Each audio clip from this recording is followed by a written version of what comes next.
नमस्कार, आपके साथ हूं मैं राजीव शर्मा और बुलेटिन की शुरुआत में ही भारतीय रेलवे की तरफ से बड़ी खबर के साथ शुरुआत कर लेते हैं। यात्रियों के लिए एक नया ऑफर है। रेलवे ने लागू किया राउंड ट्रिप पैकेज स्कीम। आने जाने का टिकट साथ लेने पर 20% की छूट मिलेगी।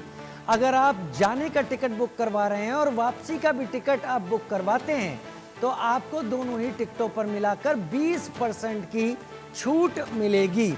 यानी अगर 1000 रुपए कीमत होती है दोनों टिकटों की तो आपको 800 रुपए ही देने पड़ेंगे।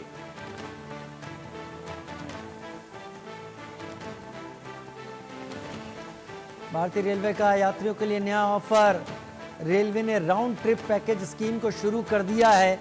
यानी अगर आपका कहीं यात्रा पर जाना है और लौटने की सारी चीजें आपकी तय हैं और उस हिसाब से आपको चलना है तो आप पहले से एक साथ रिटर्न जर्नी बुक कराकर आप 20% की छूट हासिल कर सकते हैं।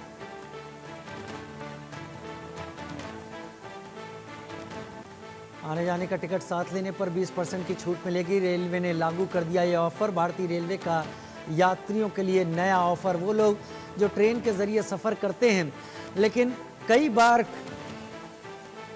तय नहीं होने पर कि बाकी चीज़ें भी उनका खर्चा इस हिसाब से जा रहा है तो तय कर लेते हैं कि लौटने का जरिया वो किसी और साधन को मना लेंगे। रेलवे ने ऐसे लोगों के लिए ये ऑफर दिया है कि वो रिटर्न टिकट भी अवेलेबल बुक कराएं जिसमें उनको 20% की छूट मिलेगी।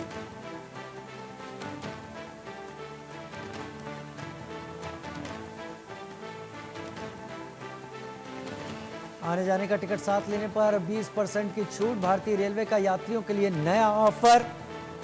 आने जाने का टिकट एक साथ लेने पर यह छूट मिलेगी।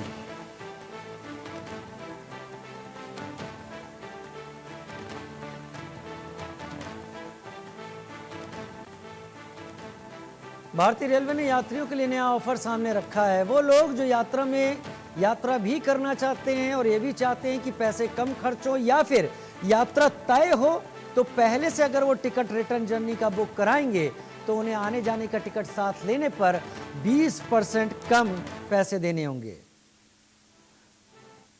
उधर इसी के साथ जयपुर, राजस्थान की राजधानी जयपुर से भी बड़ी खबर सामने आ रही है जहां पर नकली सामान के खिलाफ पुलिस ने एक्शन लिया है। डीएसटी नॉर्थ का रामगंज इलाके में बड़ा एक्शन सामने आया है। नकली सामान बेचने वाले माफिया को गिरफ्तार किया गया है। कब्जे से भारी मात्रा में नकली सामान जब्त हुआ है। ये नकली सामान किस किस रूप में है, क्या क्या है, ये अभी स्पष्ट नहीं है, लेकिन नकली सामान के माफिया को जरूर पकड़ा गया है और कम से कम ग्राहकों के हाथों ग्राहकों के पैसे की कमाई नकली प्रोडक्ट के रूप में उनके पास पहुंचने से एक तादाद में तो रोक दी गई है। क्या ये अकेला माफिया है जो नकली सामानों का धंधा करता है